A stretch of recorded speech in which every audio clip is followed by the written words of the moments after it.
There are, of course, burning issues out there, lots of important things to talk about. But let's start by just getting a sense of John Lundburg, the man. And you are someone who has been here, I'm going to guess, 25 years? How long have you been in the Tri-Cities? Oh, that's a good question. Almost 30. So I moved here in '88. 1988. Yeah, yeah. So you came to the market, and of course, the first memory many of us have of you was your role at WCYB when you were there, and you were there how many years? 5 years. See, this is a part that also always makes me feel bad because people will say, you know, just like you, I was a kid while I watched you. It's like that always puts me in my place. So. So, coming from that sort of background, you're introduced to the market en masse. Yeah. Probably many people instantly knew who you were. Those of us who worked in broadcasting, that's the way it is. Lots of people know who you are. Yeah. You go to the grocery store and that sort of thing. 5 years after that, you were bitten by an entrepreneurial bug, as I recall. Yeah. And you launched what was a fairly new concept for the market, as I remember, on the second floor of a building on State Street. Is that right? It's true. And it was in Virginia. Was it? At the time, it was. It was That's above a controversial thing we didn't know. Yeah. Your first business was actually in the Commonwealth. It was. And in fact, when I moved here, I moved to Bristol, Virginia. And trying to think of what moved next. It was either I think it was me. I moved to Bristol, Tennessee. And then it was in relatively short order that I thought, for tax situation, it's far better to have everything in Tennessee. So everything came over. The rest is history. To the bright side. No, so you'd had, by that point in your life, a substantial career in journalism. You'd worked in several markets. You came here. I've never asked you this question. I'm just wondering, how'd you make the leap from news anchor to small business person, and what was that like in your life at that time? Was that a risky move, or just something you felt like you had to try? Or? It was risky. I always wanted to, candidly. My thought and what I told my wife is I do not want to become 80 years old and look back and go, I wonder what would have happened if I had done this. And at the time, our daughter was 9 months old, and I walked in one day and said, Dear, I'd like to quit my job and I want to start my own company. And she, without hesitation, said, go for it. So I look back and go, boy, that was a really risky move for both of us. And a lot of stress those first couple of years. It was one where you'd go down to the bank, frankly, with your credit card and get cash advances. And I'd come home sometimes and say, Dear, my boss doesn't like me, I'm not getting paid this week, or I got a pay cut. So that, for a number of years. And it was touch and go there for quite a while. So I think that's an interesting part of your story, really, for all of us who have operated a company or met a payroll or started anything from scratch. It becomes a part of who you are. It becomes somewhere always in the back of your brain. I'm interested to know, how as you progressed along, how politics really came into John Lundburg's life. At what point did you go back home and say, Dear, I think I might want to try something else? The political bug, I think, politics has always been a part of my life. So, my parents had congressmen and senators in the House, and even in college, I was a young Republican in college and ran for student government. I became Speaker of the Senate in Colorado.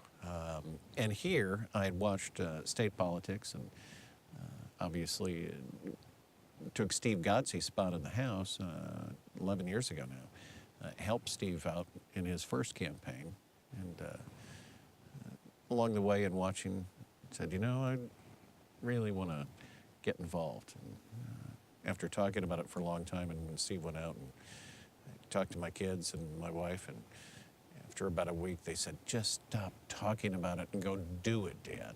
So it's like, all right, I'll do it. And You that arrived was the in start. you arrived in Nashville, over a decade ago. Yeah. You'd been on both sides of the press release by that point, Yeah. both Yeah. receiving them and, Yeah. and sending them. What was the thing that surprised you the most, entering into the legislature in Nashville? It's changed a lot in 11 years. When I got there, we were obviously in a minority. So Republicans were outnumbered, so we were under Speaker Nafee, a completely different environment. It was a tough situation to be a Republican there. You'd have ideas for legislation and bills, and you'd have a Democrat come along and say, would you like that to pass? Yes, I really would. Well, I'll tell you what, why don't you give me that? And I'll make certain it does. It's like, well, that hurts. That's good policy, but obviously I'm not going to pass it because of my party affiliation. Then we went into the pseudo-majority years. We had a time when we had a defector, Kent Williams, who bolted and joined Democrats to elect himself Speaker. And that was that transition. And then I think the wave of, not conservatism, I frankly think it's just a wave of sanity that came across the state and said, okay, Republicans are doing really well. And that's why now we have a supermajority, I think, in both the House and the Senate. Seen a lot of changes that way. And I think we've seen a lot of changes for the better. A year ago, you had an opportunity. You took it.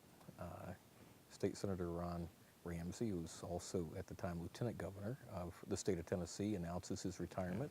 Shortly thereafter, you announced your intention to seek that seat. You ultimately won the primary and now hold that seat. Mm-hmm. Big shoes to fill. I mean, Ron Ramsey was, not an insignificant player in Tennessee politics. Not at all. How's that been? People talked about that, and I never wanted to fill Ron's shoes. I've got my own, and they fit really well. And that's nothing disparaging about Ron. It's just one to try to do that and fill that. It's just not my place. I've got my own ideas, and most of them, frankly, align along the same, I think, philosophy and ideal of government as Ron's do. But Ron, frankly, I think his leaving the Senate was a loss for East Tennessee. I don't know if people realize the sway that being the lieutenant governor has. You're not just a senator, but you're elected by the senators there to become lieutenant governor. You decide from judges to budget priorities. You can talk about the governor being powerful, and the governor is powerful, like the budget that we're dealing with now.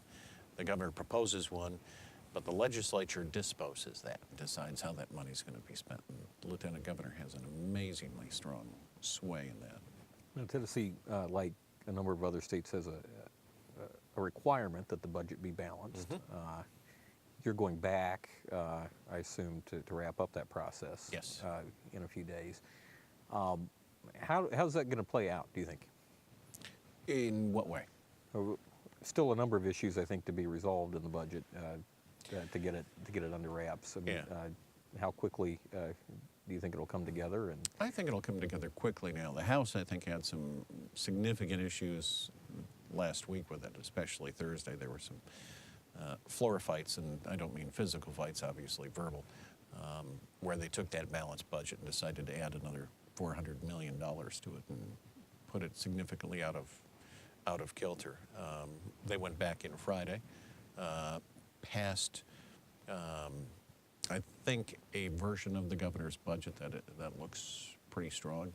We will take that up tomorrow on Monday at 5 o'clock. I suspect the Senate will be done with its business tomorrow evening.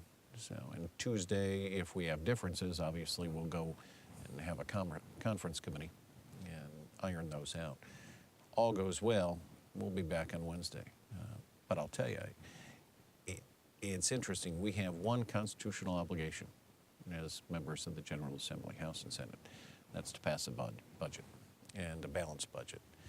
We take that for granted in Tennessee, but I don't know if people realize how strong that makes us as a state.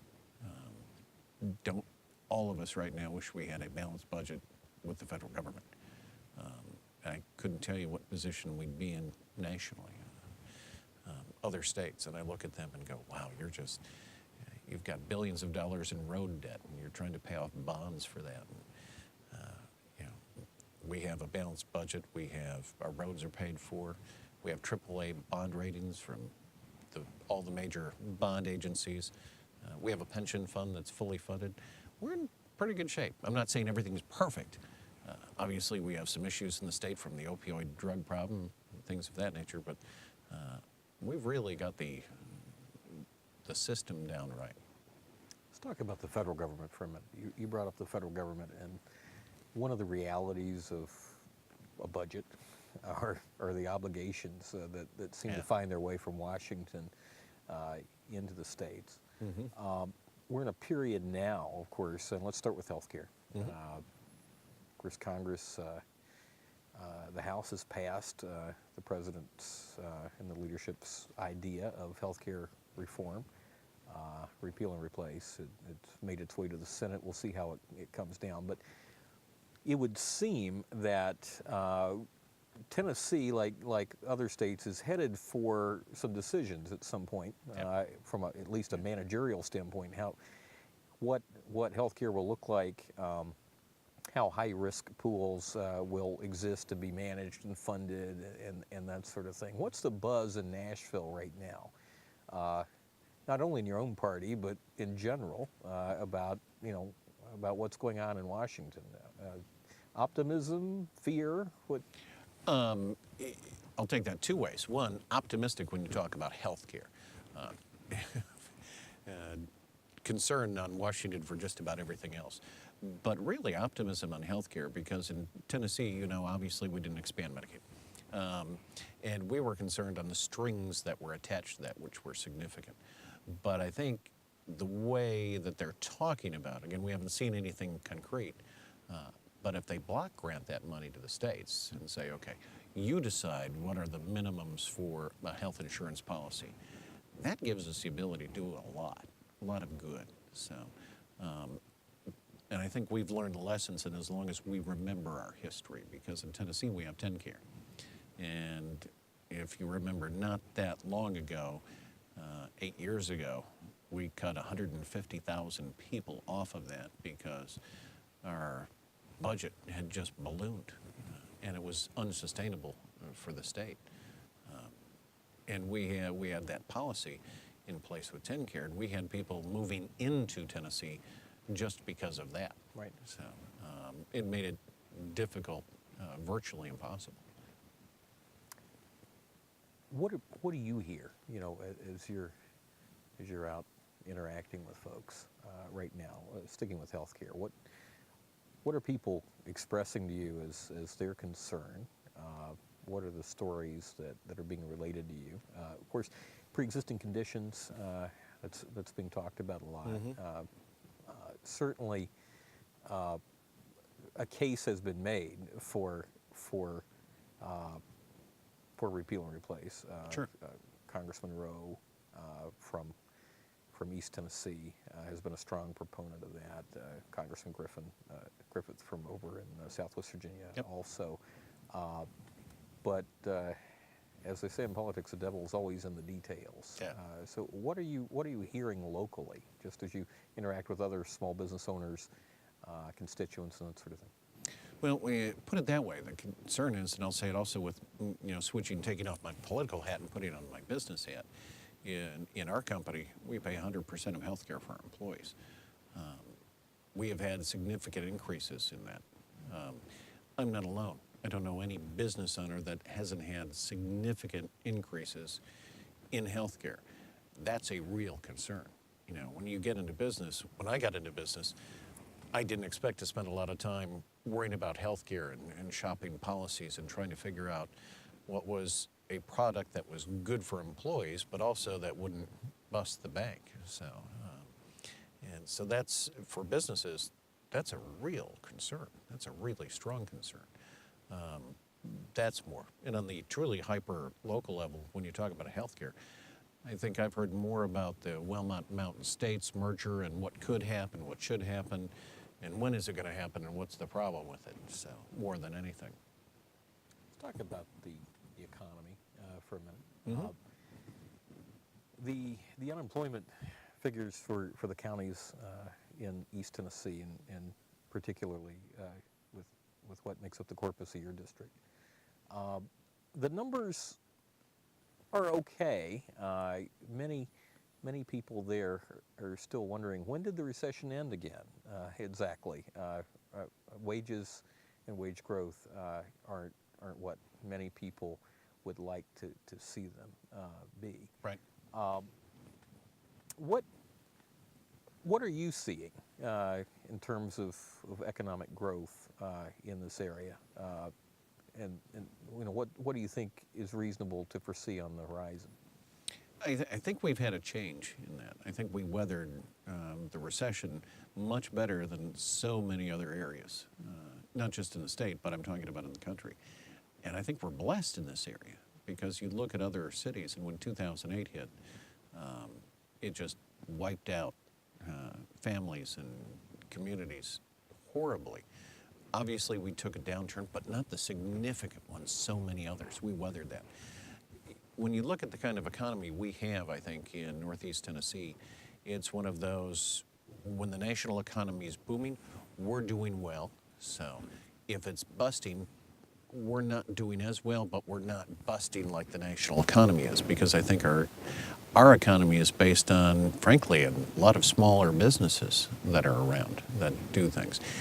That's probably good. It gives us some stability. It's like a mutual fund that you invest in. You've got your money, or in this case, your employment, in many, many different areas.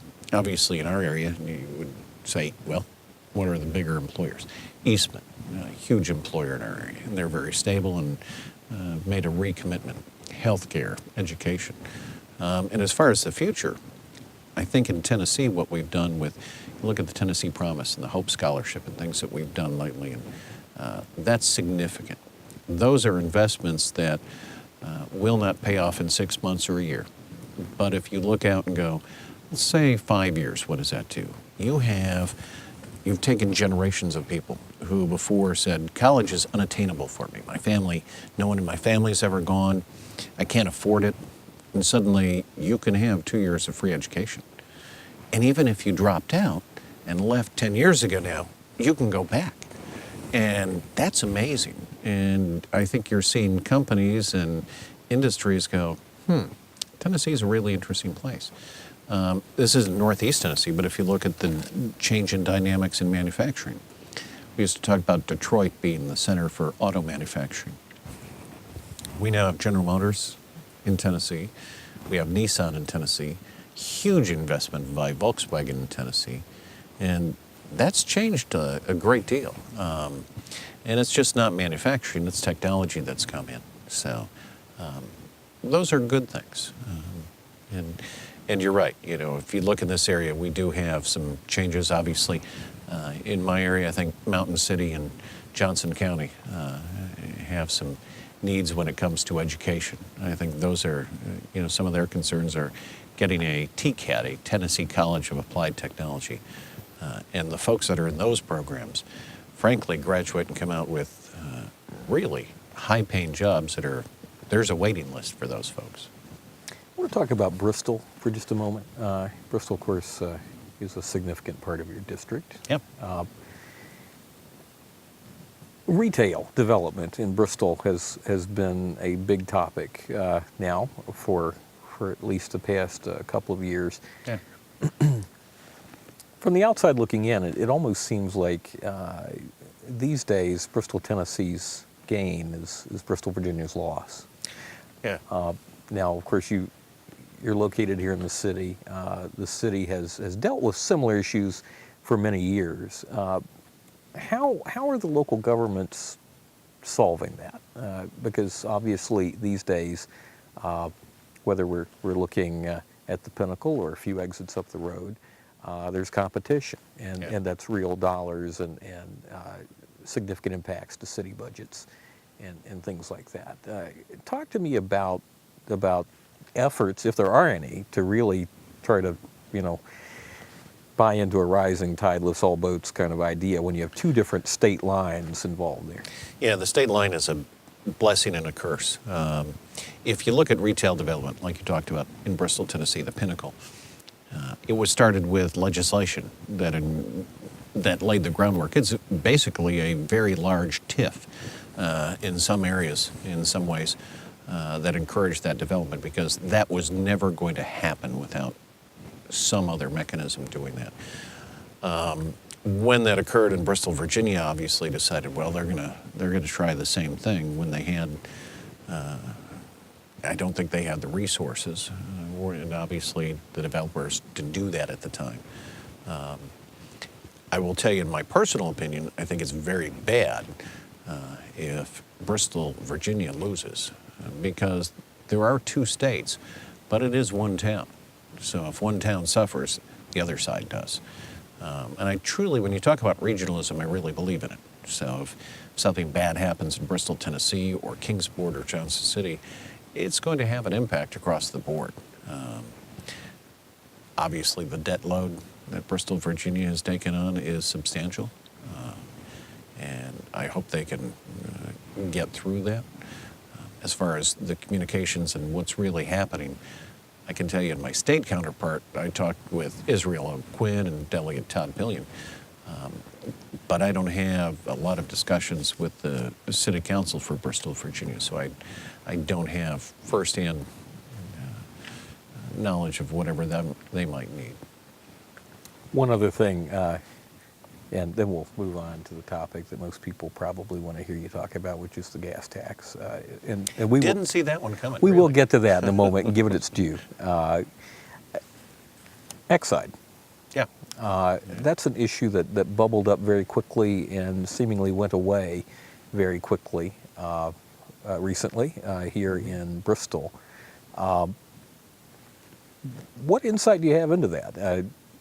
That I imagine lots of conversations took place in a very short period of time about whether and to what extent Exide would come back to the city. Reactions were relatively strong and largely not as enthusiastic probably as the company may have expected. But do you have any insight into that? Anything from a state government perspective that obviously some degree of regulatory approval was necessary there? That was my focus, on the regulatory approval and obviously the environmental concerns that some of the residents raised. I was pretty comfortable with what our environmental department would do and take care of. You heard that from those residents. I don't think they wanted that factory back up and running. And I can appreciate that. So Exide was at the time, 20 years ago, was a big part of the Bristol economy. So did a great deal. I don't know what is in store for it. Yeah. But I don't have a great deal more insight than that. I think those communications took place between the company and the local city people, and I think probably the city people didn't have as much information as they would have enjoyed, they would have liked. One other economic issue just up the road from there, there's something you may have heard of called the Bristol Motor Speedway. They had a little race there. They did. Too, yeah. They did. Yeah. NASCAR has seen better days than currently. It's still a very, very important part of this economy, Yeah. and not insignificant by any stretch of the imagination. The folks at BMS have told those of us in the media that they're moving beyond racing, Yeah. and we should expect more of that. Attendance numbers have not been what they once were. Local businesses tell us sales haven't been quite as robust as they once were. Across all members of local government, both from the city and the county and the delegation to the state legislature, what conversations are being had about that? And how much of an eye are you keeping on this particular economic engine just down the road here? Oh, a close eye. And obviously it's literally in the center of my district. So, and Bristol Motor Speedway, a lot of people want to judge one race and make a forecast. This is it. The last one, I think, a significant impact was clearly the weather. So it was tough to be out there, and you have to applaud the fans that stood out there with umbrellas and did that. I think that shows, boy, it's amazing the kind of support that they have for that sport. And I think what Bristol Motor Speedway has done in the past year is really phenomenal. You take a look at the football game, and you don't even have to say anything more than the football game, because that was truly it. 160,000 people packed that arena for something that's never occurred before, having a football game in a speedway. But you saw an organization that I think has adapted and said, we can do more than just speedway. We can do a football game. So, and I don't say this with inside information because I don't have it, but, I would hope that they would go for a bowl game at some point in the future, or concerts, because I think they've proven very well that they can do just about anything that way. And I think you saw the staff turn out. And Bristol Motor Speedway means more to the economy than just those weekends or those days when all these people come in. It is what puts us on the map. How many times have you been traveling and you talk about where you're from? No one says, oh, is that where, that's where Eastman is. They don't say that. Bristol, that's where Bristol Motor Speedway is. So that becomes an identity, not just for Bristol, but truly. You take that 100 miles around and say, that's what that is. That's pretty strong across the board. Once upon a time, the governor of Tennessee went on a tour across the state to sell an idea of investing in roads and infrastructure across the state, with a very controversial idea about how to fund that. We're going to try to dig into this a little bit. Sure. This is beyond the soundbite, beyond just the answers from the talking points. To really to understand this issue, let's go back to the very beginning. When was the first time you heard about this idea? When's the first time you remember it coming across your desk, and what was your instant reaction at that point? It was probably 2.5 years ago. It was a long time ago. My reaction was, not at this time. I can't see it. So, and I think it took 2 years of educating. So, and we have a really good system in Tennessee, and pay as you go. So the road projects that we have, we actually own them. And I know for most people, they go, well, we've always done that. We have, but it's so unusual. You look at other states, you look at Texas, and Texas, in their budget, has to come up with $20 billion in bond payments every year. $20 billion in bond payments. We don't, so that's good. The bad part of that is we have road projects that we'd like to do that, well, we can get to that in, let's see, it's 2017 now. By 2030, we should be able to be in the engineering phase of that. Wow, that's not a good thing, unless we want to change philosophically what we've done is start borrowing money, and I don't think anyone wants to do that. When did the T word first come into it? I mean, by the T word, of course, we mean the word tax. Tax, sure. Oh, I think it was one of those where day one.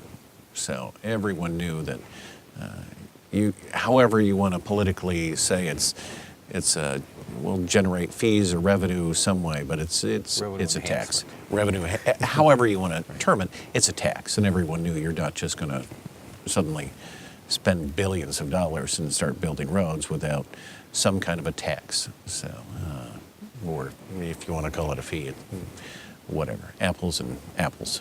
So. Now, there are political realities with these things. You have realities in terms of the unpopularity of a word like tax, particularly in a state like Tennessee. Oh, yeah. Tennessee is not known for being a fan of taxes. Because we don't have many of them. That's right. So. That's right. At the same time, the governor, the leadership, the realities of a plan once it's in place, and that sort of thing. One of the viewers, Gary M., sent in a note that simply said, you said in a debate in Mountain City that you would not vote for a gas tax, but you ultimately voted yes. Goes on to say, what about smaller government? What about this Republican ideal of fewer taxes, not more? But again, before we get to that, before we get to the end of the story in terms of how you voted, I really want to walk through the process a little bit. Okay. So 2.5 years ago, you first hear about it. Your instant reaction is perhaps Skepticism. necessary, but not at this time. Yep. The timing is not right. A lot of water under the bridge in that 2.5 years. A lot of conversation. Not insubstantial changes, from the final plan to where it began. When the rubber met the road in Nashville on this thing, Pardon the pun. Yeah, indeed. How much pressure was there, really? I mean, people are always reluctant to talk about that sort of thing, but there, when you have leadership, when you're in the majority, there are expectations. At some point, and maybe many points, I'm sure there were meetings where closed-door meetings. This is discussed. And the governor's expectations and hopes and wishes and the leadership's expectations were probably made clear. How much pressure? What was that environment like? Very little. And I don't think there was, at least for me, there was none. So I think it'd be a misperception that the governor is pulling everyone in and saying, this is what I want to do. I don't think I've ever had a discussion with the governor about the gas tax. So our leadership has talked about what the governor's plan would do, but there has never been any pressure of, we need you to get in line, we need you to do this. So I've never truly felt that there's this overwhelming pressure to go this way or that way. I would hope if whatever way I voted, there wouldn't be a retribution to it. So, Are people angry? I haven't heard a whole lot right now. And, it's one where, was there a tax increase? There was a tax increase, and I'll admit that there was a tax increase, as long as people will also admit there was a tax increase or a decrease that was substantially larger.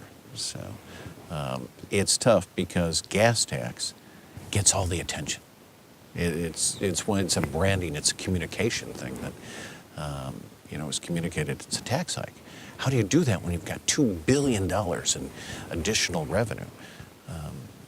You mean the surplus? The surplus, yeah. We had, $1 billion in recurring and $1 billion in non-recurring funds. So how do you raise taxes in that environment? Well, overall, we decreased taxes. We cut $485 million in taxes in total. The gas tax raised $350 million. So overall, there was still a substantial cut in taxes. We cut the food tax by 20%. We cut the hall income tax. If you say Tennessee doesn't have an income tax, we have had one. It's called the hall income tax. For those who have dividends and investments, we tax that. We used to tax it at 6%. It's 4% next year. That's substantial. We did an F&E tax break for industries and manufacturers.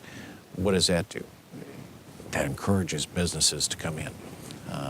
We raised fuel taxes. And I think, frankly, it's a very conservative plan because as a conservative, what I like is not taxes, but I like user fees.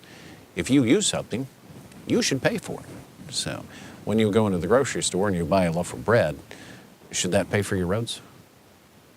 I would tell you, no. But when you go down and, I drive 1,000 miles a week going back and forth to Nashville right now.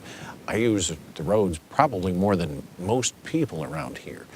I should pay more because I'm using them. The truck drivers that go through Tennessee, they use the roads and chew them up a lot. That's important. And think about this. From diesel, about 48% of the people that buy diesel gas are from out of state. And about 25% that buy gas are from out of state. So we've got people that are paying for our roads who are using them that aren't Tennessee residents. Why? Because it's a user fee. They're paying for what they use. And I think that's appropriate. I suspect that some of our viewers hear that and they probably say, okay, then why not have toll roads? I mean, if you want to reduce it to its most basic, use the road, pay for the road, why do it through a tax? Why not just have a toll? I've never seen a toll that's been effective. So I've seen tolls that don't even break even. So, and most of the tolls, if you go to Florida, are who runs them? It's not a government. It's a private company that is making money off of those services. I've never seen a toll actually Some work. conservatives argue that roads should be privatized. I mean, that really, we should, decrease the era of governments building roads. Let free enterprise, have at it. Well, if you own the mile stretch on, if you're in Bristol and you own the mile stretch on the Volunteer Parkway, how much are you going to charge? So, and to get someone from A to B. So, I don't think that would last long. I don't think people would be very happy. So, I'll buy a few feet and I'll Charge just stop more it there. until there's a competing road, Yeah. next door. Yeah. Gas tax, could not be popular. Right? There's probably no way to make those two words popular, whether you explain it as a user fee or you explain it's a net reduction in taxes across the state and that sort of thing. What do you have to say as a basic case to your constituents for why this is in the best interest? You obviously weighed all the issues. You've heard much from people about this. Mm-hmm. This was talked about when you were first running. Ultimately, a day came. You had to make a decision. You made it. What do you want people to know about why John Lundburg voted the way he did? Let's peel that back. And you wanted to start back. Let's go back further and say, okay, is there a need first off? Why? And what's changed? Last gas tax was in '86. Okay, I moved here in '88, so this was literally several years before I came here. In those nearly 30 years, if I pose the question to you and say, does your car get better gas mileage now than it did 30 years ago? You're going to go, you bet it does. A lot better. You're realizing, and are you paying more in your gas tax? So, no, you pay the exact same. So you're stretching that out significantly longer, which is great. So, but it's one where along the way, our cars are lasting longer, which is great. Our roads do have a finite life on them. And it's one where our revenue, we have one that's just going down. We're not at a critical spot in our infrastructure because Tennessee has great roads right now. But I will tell you, in 3 to 5 years without something, we're going to have trouble. And those roads do make a difference on the economy. From the travel of truck traffic and semis that go through the state to people that are driving to parks and across those roads. The need is real, so therefore some kind of enhancement. Now the question is, okay, how do you do that? If you look at where we are now and where we're going to be relatively shortly, we have things on our roads that we've never had before. We have electric cars, so not a significant part of the market, but a part of the market. We have natural gas vehicles. We have those kind of alternative energies that they're, again, using those roads. What are they paying? Nothing. So, because there is no electricity tax for using the roads. Now there's a $100 charge on it. So, does that make a difference? It will. It will down that road. And again, the projects that are there, instead of being 15, 20 years out, you're talking by the time my kids have kids, will some of those roads have been built. if we want to enjoy the kind of infrastructure we've got. And frankly, with the financial stability, this is how you do it. This is. You know, at its most basic level in politics, there are those who obviously feel like John Lundburg made a commitment not to support a gas tax. John Lundburg ultimately supported a gas tax. John Lundburg broke his promise. What do you say to those people specifically? You've made your case for your thought process, how you got there. What do you say specifically to people who says, you didn't do what you said you would do? Yeah, I'd say take a look at the decision-making process. So, and how many times have you, this is what I want to do, this is why. But I think you have an expectation. People should have an expectation, whether you're a business leader or a political leader, that look, if you get information that shows you there's a change and why, we're electing you because we have confidence, we trust you to make the right call. And I would tell people, you look at, in my political career over 11 years, where have I let you down? And what have I done that hasn't turned out to be the right thing to do, not just politically, but the right thing to do for the district, whether it's the county, the town, the state? Has it been the right thing to do? I'll tell you yes. I'll tell you that 3 years from now, you'll go, yeah, that was the right thing to do.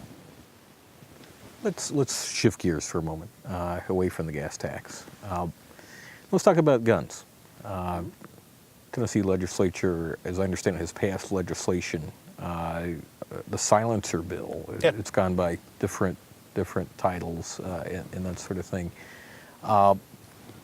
The rationale, as it was explained in the legislation, as I understand it, was to protect the hearing of hunters. Those on the other side of the gun debate, basically said hogwash. This has nothing to do with protecting the hearing of hunters and such. The debate has gone. The reality of guns, and you have two children, both in early 20s, Yep. type of age range. Violence is increasing in society. You bet. Conservatives say guns don't kill people; people kill people. Yeah. Others on the left, point to their set of statistics about how guns impact society. But everybody can agree that we are entering into a period of violence in the public domain that seems to be increasing, not decreasing. Whether it be, on our newscasts, schools on lockdown, or whatever we're dealing with. What's from a political standpoint in Nashville, as these sorts of issues bubble up? What are you hearing there? I mean, what if anything can the state government do to protect people in Tennessee? I mean, what legislation could be brought in order to make people safer? Because that's ultimately what people seem to be most concerned about, is safety in their homes, their schools, their churches. Yeah. Well, I'll tell you first off, it's a multi-part question what you're asking. Number one, I think there's a certain sector of people who look at guns and go, these are bad things, and we've got to keep away from them. I look at guns and go, they're not guns aren't bad. Are cars bad? Because there will be this year several thousand people that are killed because of a car in Tennessee. There won't be several thousand people that are killed because of guns in Tennessee. So that's not it. We have, the gun laws we have, we've got to, in my mind, we have to change the paradigm, because we have places where, okay, you can carry, but you can't carry here, you can't carry here, you can't carry here. We need to change that to go, look, here's the only places you can't carry, because you can carry everywhere. It's a constitutional right. It's not something that should be political. It's a right.